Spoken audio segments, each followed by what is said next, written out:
Our Highline Voices, 106.5 KQWZ LP FM. Connecting Highline and our region. Share your story. Our Highline Voices, history, cultural heritage, art, performances, contemporary, pop culture. We are very motivated to provide a vibrant community museum and authentic social gathering place. It truly takes a village to raise a museum. Despite the challenges, our daily inspiration is our eagerness to build a stronger and more connected community. This museum is from the community to the community. Our passion is for our visitors to have access to a broad spectrum of information sources and cultural perspectives. Our Highline Voices.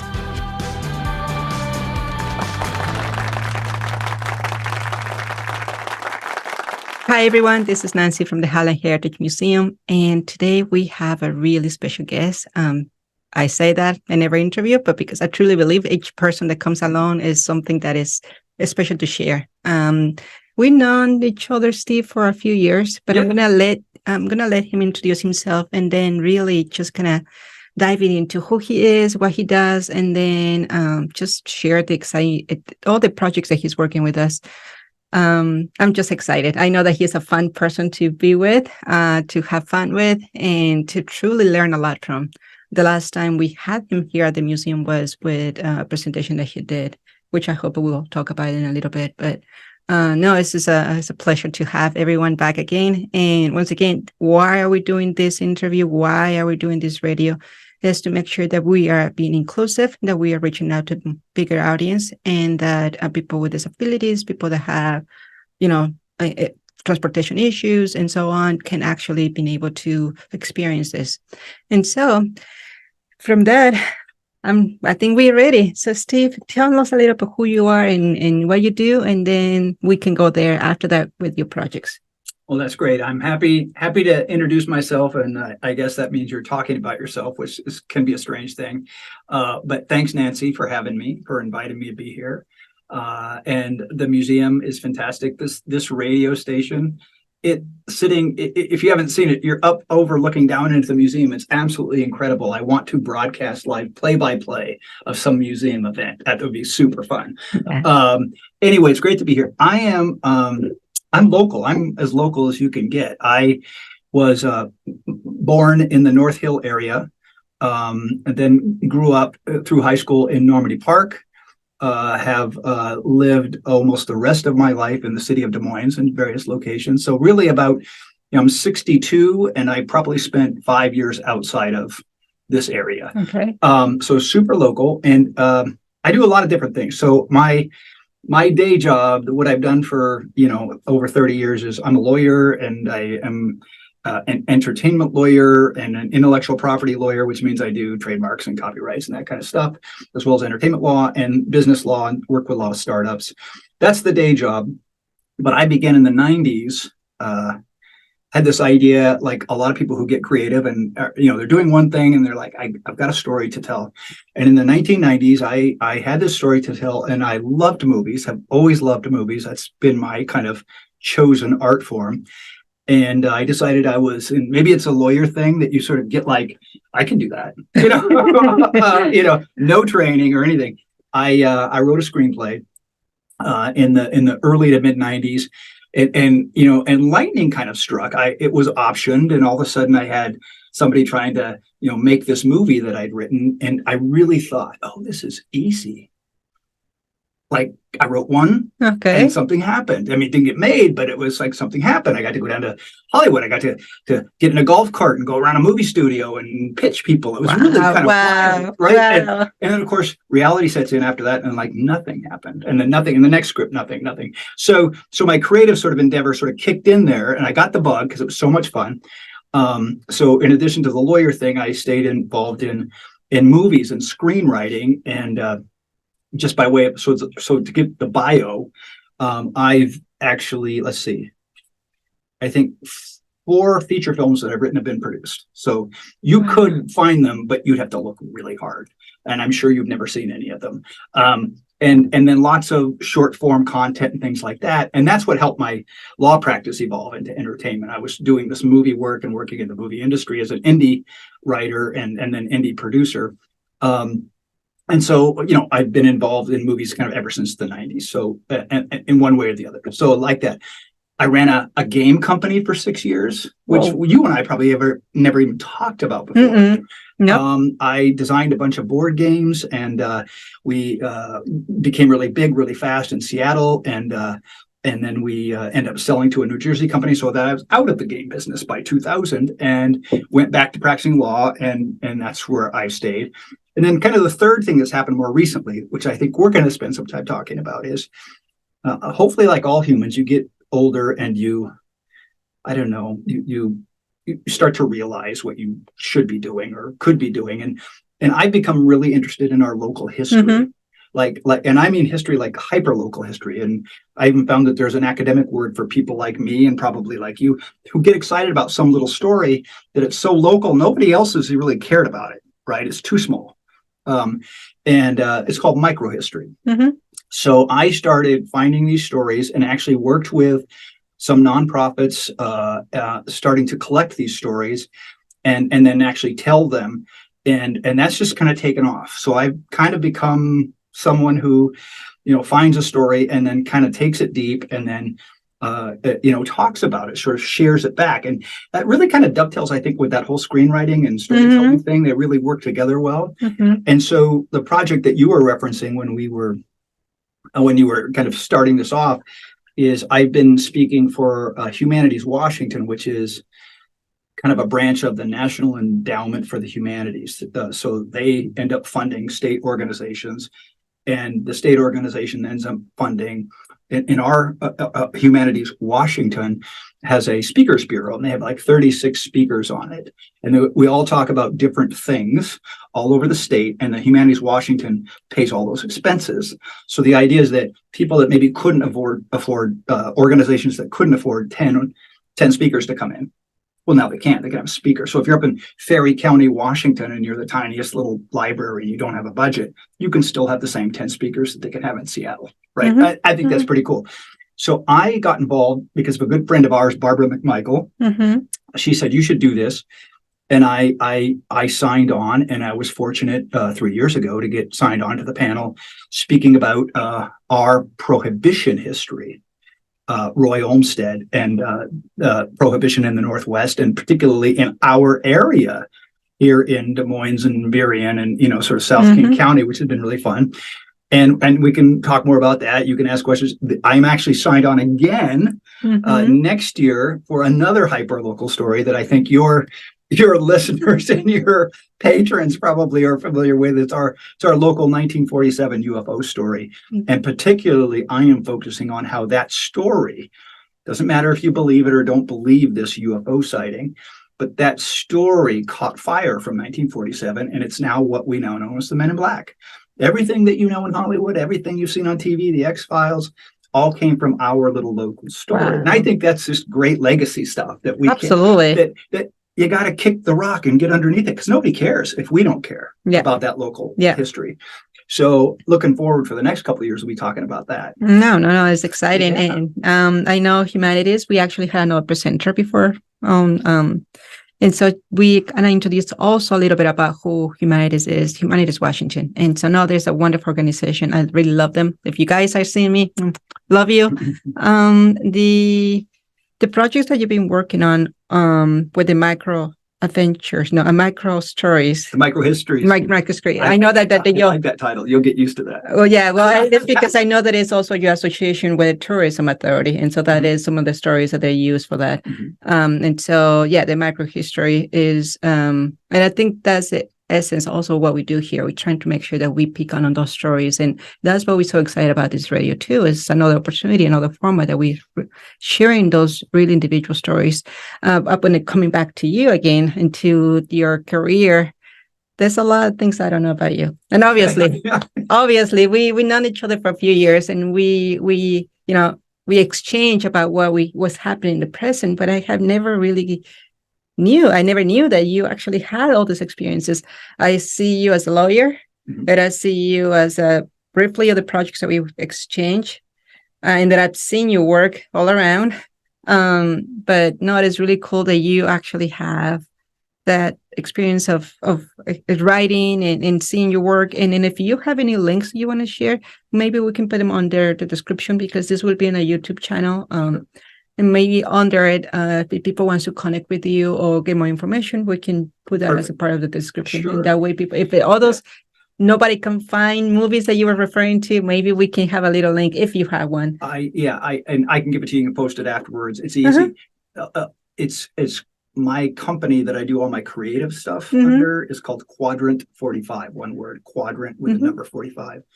And there's a story behind that, and it has nothing to do with the 45th president. That's not what it's about. Okay. It's anyway. So if you go to quadrant45.com, you'll just see all the stuff that I'm working on. And you might have to poke around a little bit, but it's findable. So I'll make sure you have that. And it's there's a lot of weird stuff that's fun to go, oh, that's interesting. And then that's the whole point. It's all like all rabbit holes, like just that's interesting. Go do that. No. And one of the things that's great about like doing this is as a lawyer, I work with all these startup businesses. And so I kind of will think of myself as a business plan geek. Like what is the plan? And one thing that I have found as an artist, as a writer, as a storyteller working with Humanities Washington, when I was designing games and selling games and all that kind of stuff, is it's more fun for me. Now, this is not true for everybody. Many artists, there are some artists who will say, I just don't even want to think about the business side. I don't want to know anything about it. I'm focused on the art. And I respect that. That is a completely legitimate and viable approach. Might be necessary for an artist, might just be preferred for that artist. I'm like just wired different. And if I make art, I want to make sure that art is like seen and I want to figure out how it works in the marketplace. And to me, what truly fun, and some of it is not by design, but like on our UFO story that Scott Schaefer and I started working on in 2012 when we just kind of discovered it. And, the business plan forensically on that was just fascinating, but has led to where it is today, which is a pretty amazing space, because that was a story that I'd never heard of. I live in a little neighborhood called Woodmont, and Woodmont looks directly across at Maury Island, Washington. And I had lived in that neighborhood for, gosh, who knows how long, and 15 years, and I'd never heard the story. I heard about it in a coffee shop randomly. I went home and kind of checked it out, because I was kind of like in the coffee shop. I was like, some guy's telling you about UFOs. You're kind of like, hey, thanks, You're being cautious about that. Yeah. But it was an interesting story. And so my neighbor and I were talking about it. We said, well, we live here. We've never heard the story. We were talking to our neighbors. They'd never heard the story. We said, well, that's a good excuse for a party. We need an annual event that celebrates that this little tiny piece of local history happened in our backyard. Why would we forget about that? Yeah.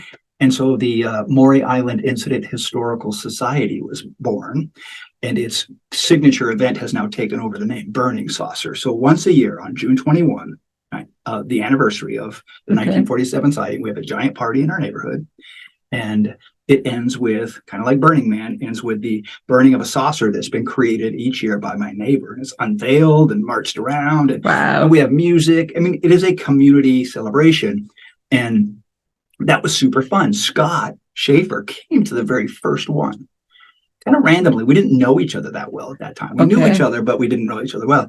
And after that party, he was like, that's because I stand up and I give the talk, and we pretend that we've been doing it for secret to your listeners. We pretend that we've been doing it forever, and we do the tell so that everybody knows the story. And Scott came up after the meeting. He goes, that is the greatest movie pitch I've ever heard. We have to make a movie. And that's how he and I got together. Him as a director, he's a Director Guild of America member, and me as a writer got together and decided, and then ended up joining up with Burien resident John White as our executive producer to make the Maury Island incident, which I think many people in our community have seen. And it's won all kinds of awards. It's allowed us to go all over the country and kind of tell the story. And so, so you go, you have a community party, and then it grows into a movie, and then it kind of grows into this kind of movement where we now have, like right now, it's, we have another public party called the Men in Black Birthday Bash, and that's in Des Moines. That celebrates the sort of this first time ever appearance of the Men in Black. We also have here in Burien, the Burien UFO Festival, which is an amazing event that really kicked into gear, I think, last year in a way that it never had before. We have a UFO party that's in Chehalis, Washington, with a good friend of ours. So this is like movement. The Washington State Legislature has actually weighed in. I don't know if you know that, passing a unanimous resolution about the importance of the Maury Island incident to our history and culture in Washington State. I think we're the only state that has anything like that. I need to get more information on that one. I know, it's really great. There's so many fun things that have happened as a result of this.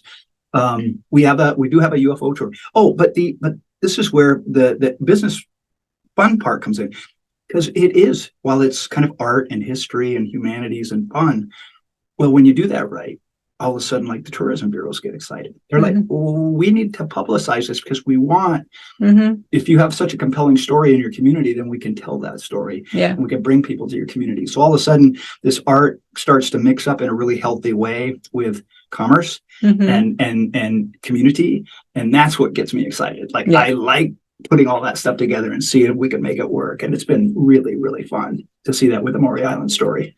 And I think I'm new to the community.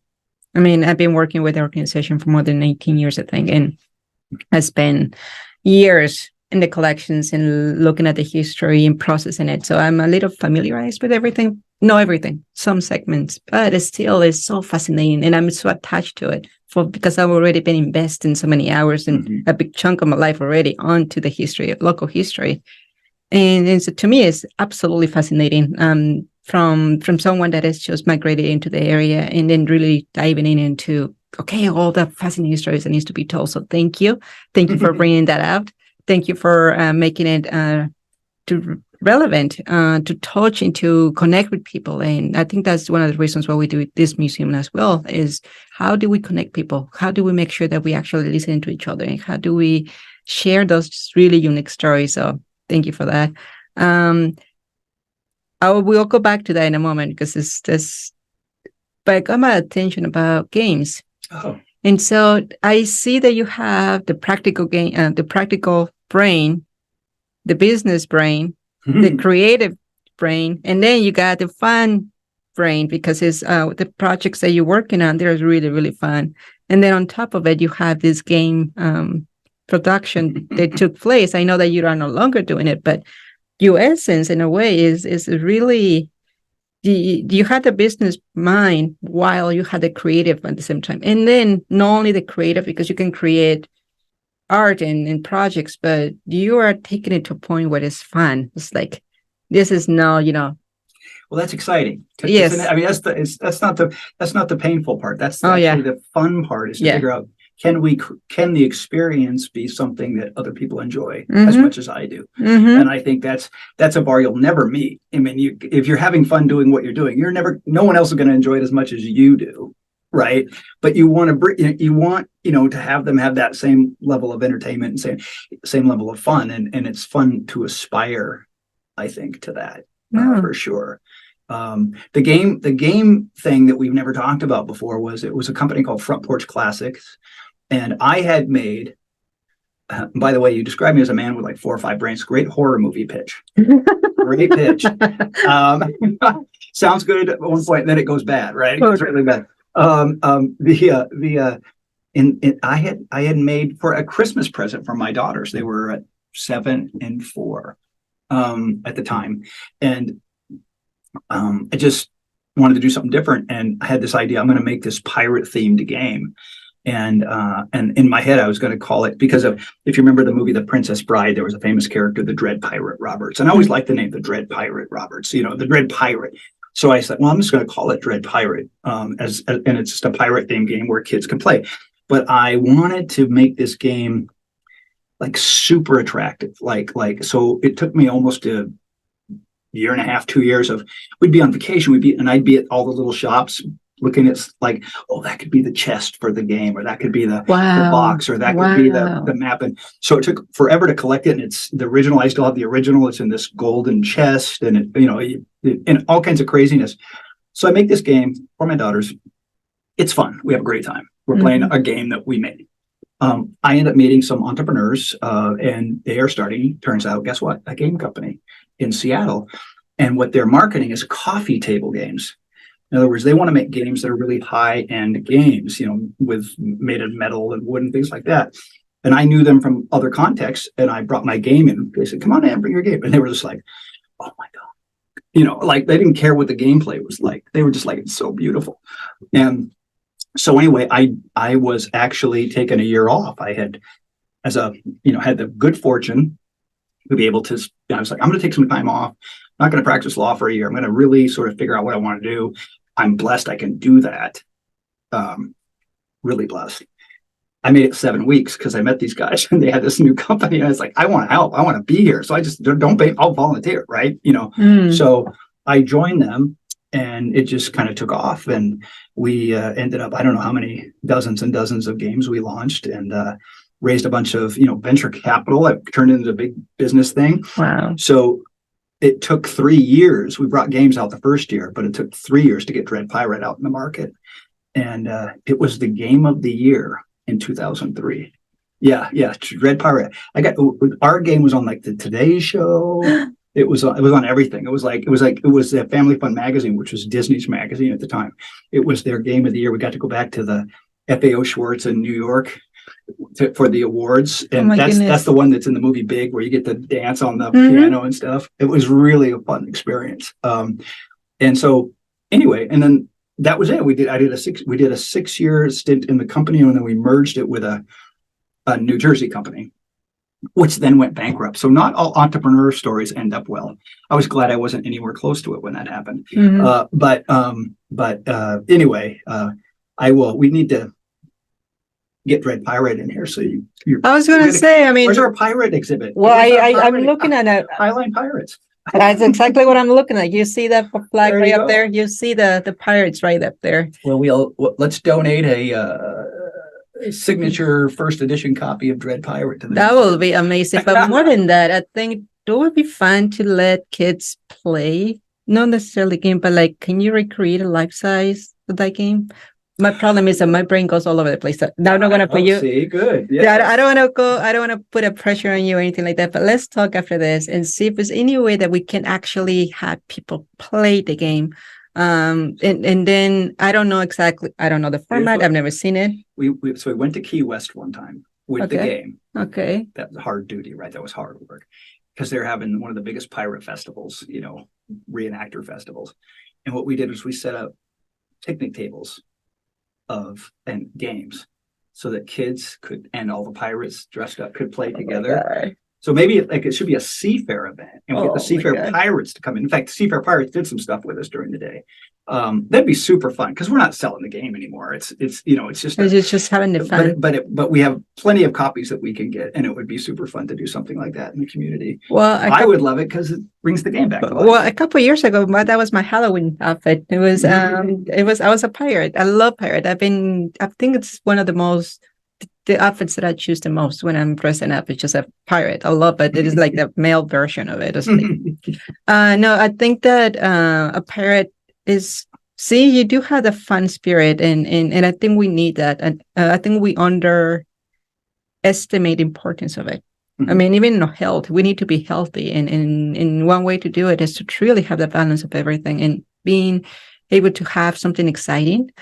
We do need to develop more children's programs, and I think that this program, Pirate. Right? And well, also kids, when my daughters were in grade school, and during a period of time when I worked for a game company, as you can imagine, I was like the most popular dad at Dad's Day because I would come in, and what we would do is I'd bring in pieces.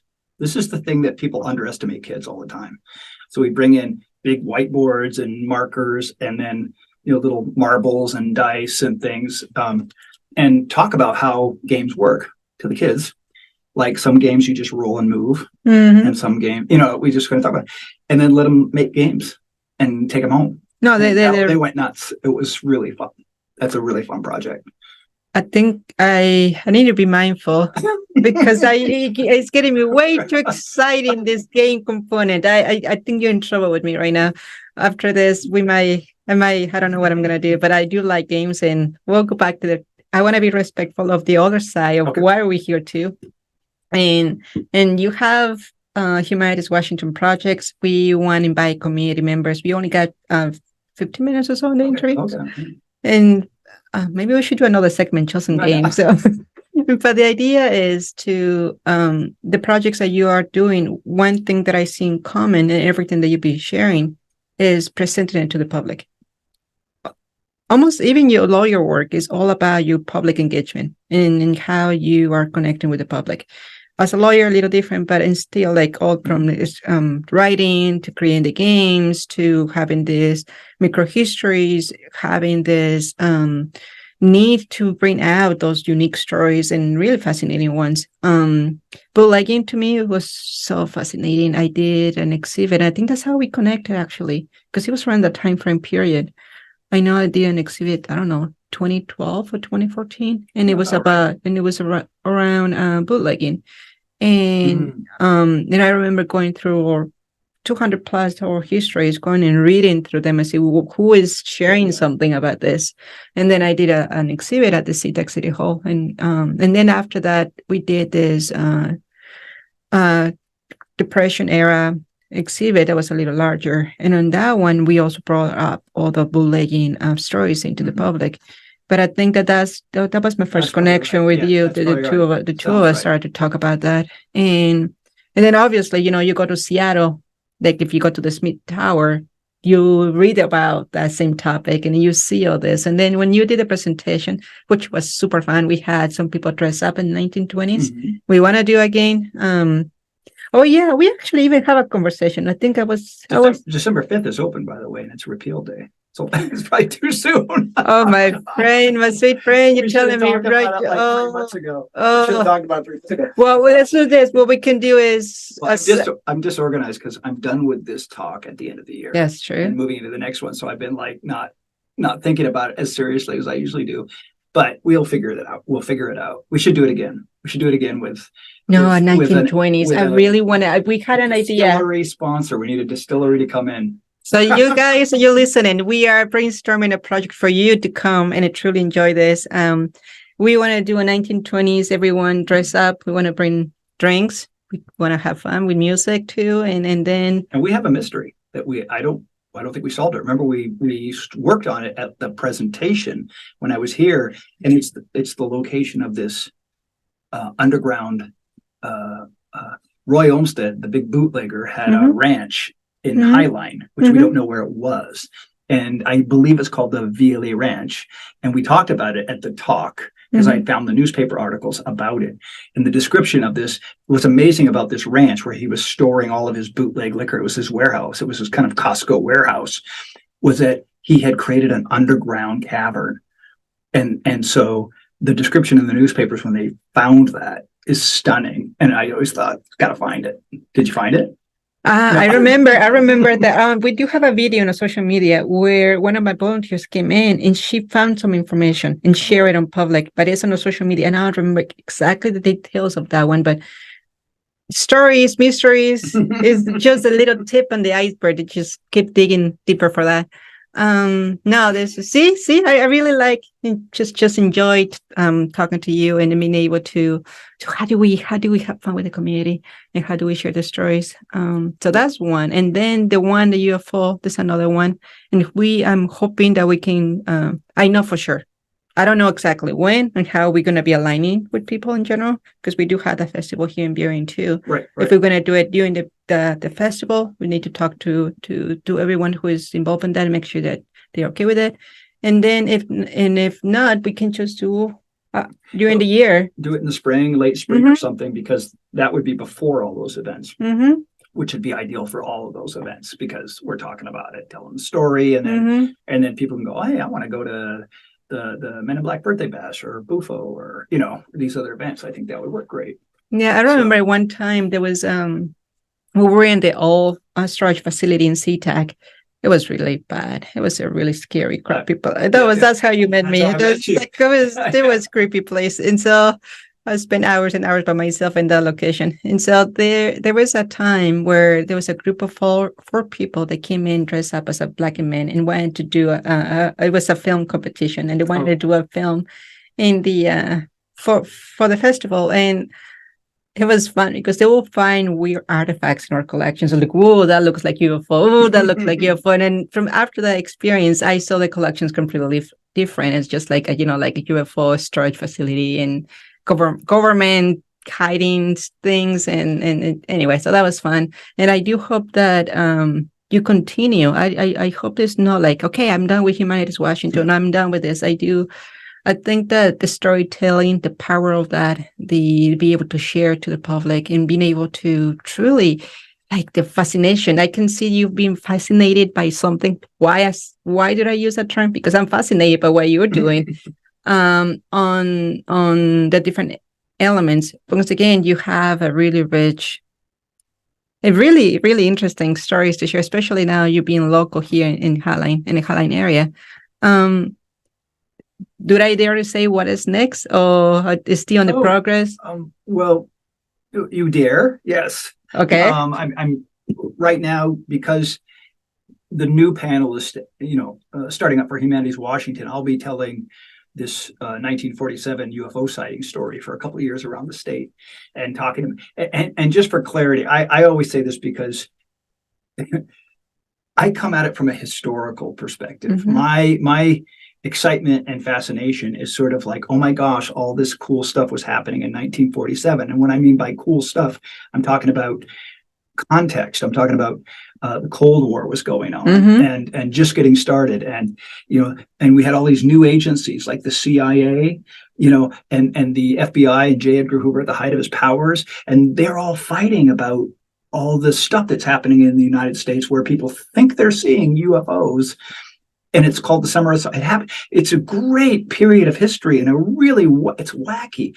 So you don't have to decide, I believe, or I'm a skeptic. It really is all that. You can think about those things, but the history is just super fun, super exciting.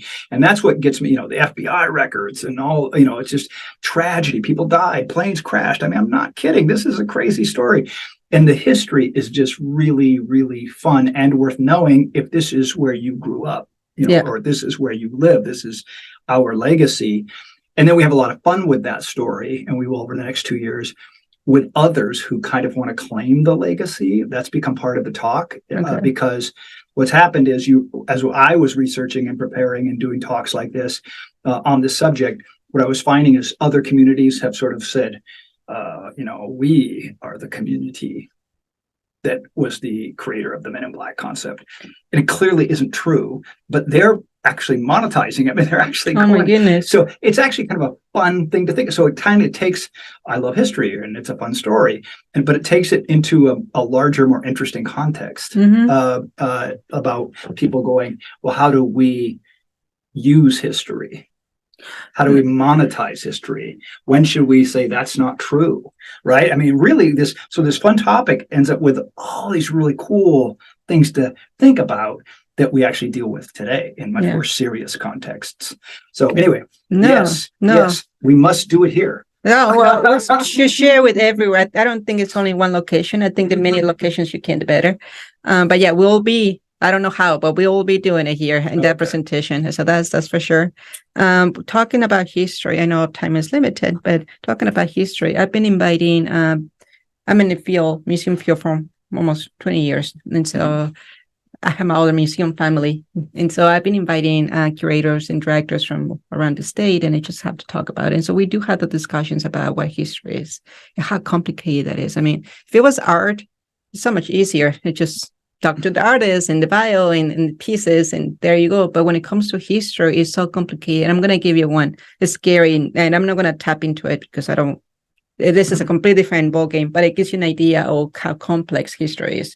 We're also talking about 1940s, which is, the Asian American population going through a really, really hard time in an area. And so we are going through really extreme changes in dramatic. And you can see it in the school district timeline, how dramatic the change took place in the area. And so history is who's telling it, how you interpret that. I've gone through many cases where who do I believe to? The family that went through it, but might not have a good memory, or a newspaper that reported that day, but might be just a copy of something else. Yep. And so who do you believe and how do we present? And then some people will say, well, I know this because my mom told me that because somebody told her that. So like how reliable that information is. Mm-hmm. And we're talking about all histories in that regard. And so, no, to me, it's one of the most scary topics because you really have to dive in, research. And then when you think you know, it's a different perspective, different interpretation, and a different way that you can actually present that into the public. And it's an area in the museums is the interpretation segment and how you portray that. So my respects to you. You dive it into, and then like I have interns who had cried by trying to do an exhibit because it's like, Nancy, this is too many layers. What is it that we want to present? What is it that we want to do? And the more that they're researching, I'm saying, you find 3, 5, 7 pages. Well, turn all that into 75 words, little panel, because that is a basic label writing standard, is that you need to do it at 75 words per panel. Mm-hmm. And it's like, no, it's impossible. How do you collapse everything into one? And so, yes, so now you share what's coming up, what's happening. Any last thoughts? We got 5 minutes. Anything you like? I did invite people to your programs or to research more about that era, to attend to specific things. What I will go. This is a message to you. And I'll as opposed to solicit people to come to my events. I don't need to. I mean, you'll be hearing about the Humanities Washington events for sure. And we have these great, if you like this UFO history and this Men in Black history, there are great local events. The Burien UFO Festival and the Men in Black Birthday Bash are all one's in June and one's in August, I believe. And so that's all fun stuff. But I want to go back to what's next. There are other great local histories that I've played with. And so I'm going to give you 2 stories, not long versions, but maybe your listeners, your patrons that hear these actually give you feedback, like what are they most interested in? So one of our great stories that you probably haven't heard is we have this wonderful dog park in Kent proper. It's just on the other side of the highway. It's called the Grandview Dog Park. It was the site of a Nike Ajax missile base in the 1950s and the 1960s. During the Cuban Missile Crisis, we had right here in our community, we had a missile silo base designed to shoot down Soviet bombers during the Cuban Missile Crisis. And I do a talk about that. I've done work on that. And it's really an amazing period of time, an amazing story. That's one. Okay. So Nike Ajax missile site at the dog park. The other is we have an incredible 1933, I think, unsolved homicide that I've given this talk only like twice ever. I call it The Body on the Beach, and it's a socialite from Tacoma. Her body washes up on a beach in Des Moines and sets off a national scandal. So if you like scandal, if you like rich people in bad trouble, and in the newspapers every day, but nobody really knows what happens, and it goes back from murder, suicide, accident. Super amazing story. That's another one. So do you want true crime or Cuban Missile Crisis dog park? Wow, two good stories, right? Those are like, that could be fun, and they are good stories. They're really entertaining. So see, there's more we can do. And this again this is all microhistory. This is things that happen in our community that you gotta, once you learn about them, then you gotta really figure it out. Like, why is the story good? No. I mean, whoever is watching this and listen to this, now you see why he's here, because he's such a really, you're pretty awesome. You're really a great awesome interviewer, because you just keep saying nice things. Oh, come on. No. I mean, everyone who will be exposed to this will agree to me with me. It was wonderful having you here with us. Good to be here. Thank you. And I'm excited. You got me excited. It got me excited about researching more about those stories. No, I know any of those too. I'm excited to have you here in the UFO. I'm excited to play pirate gaming here. I'm excited to have a bootlegging 1920s party. That's got to happen. We have to have. We and I think I will be a bit embarrassed to confess this in public, but I think at one time we had this Zoom meeting, and I remember that we were talking about this, that we're gonna do it. And I think I was a bit drunk at that time, just a tiny little bit. I think I was in Mexico. It's a bootlegging story. I know. I was in Mexico. I was on vacation, so I was not working. I was on vacation, but we have this Zoom meeting. And then I thought that was really, really cool, the idea of inviting people to really just learn. There is, if you notice the gallery, there is different ways that you go through it. It's not one path that you follow. And so we did a survey on we did a little bit of a survey of that, but then also there was more research and how people learn. And normally people learn through discovery, through exploration, through mystery, through things that it gets you more, like curious about it. If you tell them all of it all at once without any type of engagement, people just don't actually learn anything. Maybe a little bit, but not like the way they do it when it's through fun, through fascinating stories, through music or videos, you were in a little bit of everything. Not everything, but some, like all the way from the movies to games to the micro histories, through the Humanities Washington, and then I'm sure you're going to be coming with more. I know that you will be. I can see you like, I need another one. I need another dish to work on. Keep typing my word focus. Well, that's true. Okay, well, thank you everyone for joining us. I hope you enjoyed his interview. He's awesome, and please check him up. Hopefully, he will send me some links for us to share on the description. If you're following us on YouTube, the radio, obviously you will not be able to see it, but once you listen to the interview, you can go into the YouTube channel at the museum, and then you will be able to find it. Thank you, everyone. Bye. Thanks for having me. Bye.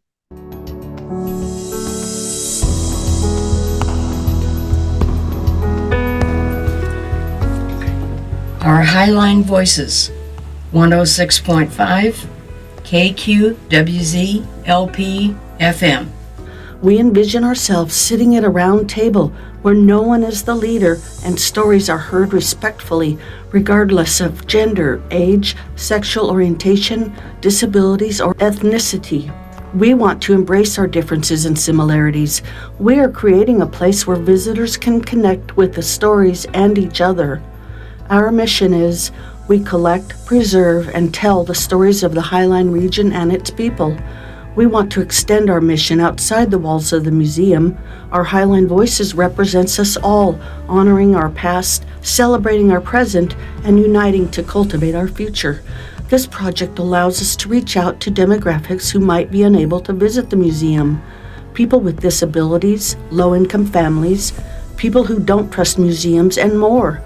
In partnership, we are launching a locally programmed new radio station at the museum, featuring recorded and live Highline's heritage, history, culture, arts, and more. Are you interested in sharing your story? Email director@highlinemuseum.org.